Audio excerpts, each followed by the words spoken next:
here to talk about Bill C-63, the Online Harms Bill. And what I'm saying to you and to Canadians is that we as a government are making the determination to divide this bill into two parts. The first part of the bill will deal with the parts that target children and combating child sex predators and issues that relate to revenge porn. That is parts 1 and parts 4 of the bill. Parts 1 deals with the Digital Safety Commission. Part 4 deals with how you prosecute child sex predators under new tools under the Mandatory Reporting Act. Part 2 of the bill will be the Criminal Code amendments and the Canadian Human Rights Act amendments that deal with the important combat against hatred. These bills will proceed on different tracks. We are putting our emphasis and prioritization and our time and efforts on the first portion of the bill, which deals with child sex predators. So he's saying that he's emphasizing and prioritizing and resourcing the pornography aspects here. And frankly, I read them, and many of them, like I said, appear to be in law already. Stephen Harper banned revenge porn a decade ago. I don't really think that's what this bill was about. And frankly, I don't have a lot of objections to that part of the bill. He's a little bit unclear what he's going to do with the censorship provisions. He's not abandoning them. He says they're on a separate track. He's just saying they're not putting their main efforts into it now.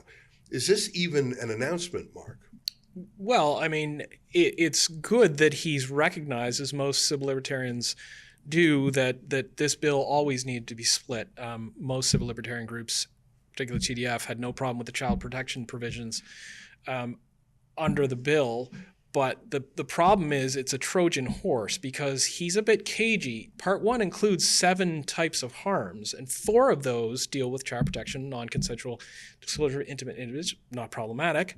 But 3 involve incitement to violence, incitement to violent extremism and terrorism, and content that foments foments hatred rather.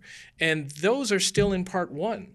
Oh, really? So maybe I'm wrong then when I say he split off the hate speech stuff. You're saying it's actually going to continue on.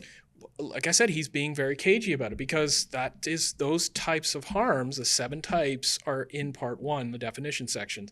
So unless he's saying, in some reporting, I see that he's still proceeding with the harm that deals with hatred, and that's so overbroad that it's going to capture a lot of online content, and there's no exemption for reporting or journalism, I might add.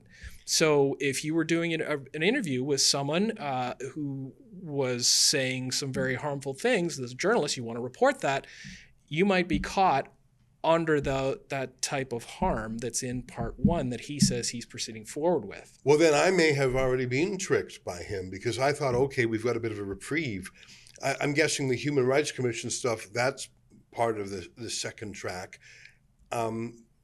But so give me an example. One of the things I have talked about before, and it's in the bill, is you can go to a court to have a judge give sort of a preemptive restraining order against someone who you think is going to engage in a hate incident.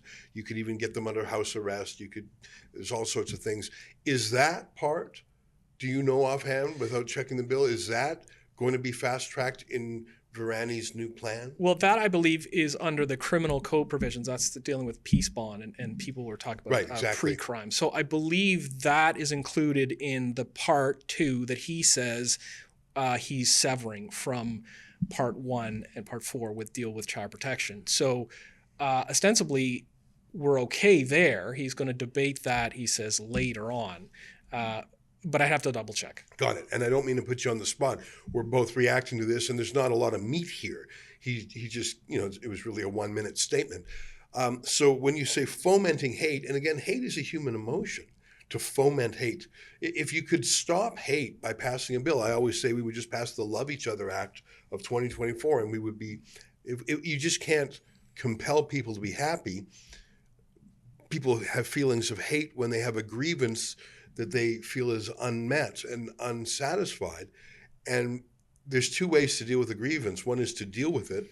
The other is to tell people to shut up about it. Typically, telling people to shut up about a grievance only makes them feel it more because they feel persecuted now. They feel a sense of unfairness. So I'm going to study a little bit more what fomenting hate is, and this is my general beef with these censorship laws. They're subjective. There's no way to measure, well, did you really feel hate? And even if you did, what's the damage there? In centuries of law, you had to prove you had suffered some damage. Show me the broken bone. Show me you lost some money. Show me had a car accident. You just don't have a feelings part of the law.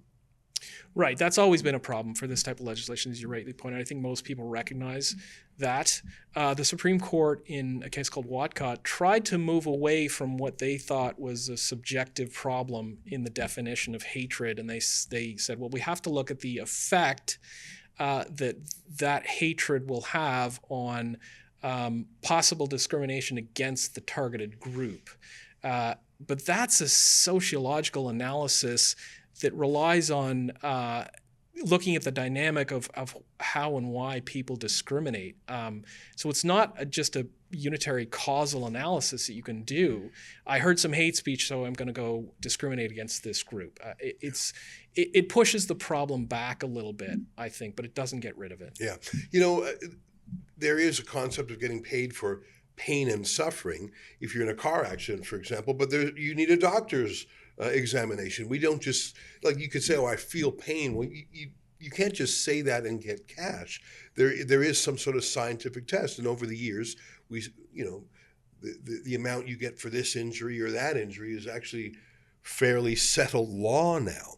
I think the pure subjectivity of this is a danger, and the fact that obviously it's like Lavrentiy Beria, the Russian secret police chief, who said, "Show me the man, I'll find you the crime." Really, we're all guilty of causing a hard feeling if you look long enough. It's just a matter of who gets prosecuted. And if the Liberals are in power, it'll be the enemy of the Liberals. I hope that Conservatives wouldn't support this bill. Let me ask you about that. The Democracy Fund is nonpartisan, so you would never support one party or another. But have you heard where the Conservative opposition is on this? I know that the NDP and the Bloc have said they support C-63. I myself haven't heard a very clear, strong statement by the opposition. Have you? I have not, Ezra. I'd like to. I mean, I look at the news obviously to see if there's been any comments by the Conservatives. You would think, because they have a more conservative approach to things, they're for small government, that they would not grant a government such a huge remit to govern speech, because the bill as it's written basically allows for full spectrum online surveillance, and it unleashes an army of bureaucrats and citizen informers to report speech en masse to this Digital Safety Commission. But you don't even need to do that. You can set up a large language model. You can set up an AI software and just auto-report. The government can certainly do this, and bad actors could do this. So it's just a nightmare panopticon type situation that I would hope the Conservatives would recognize and not support.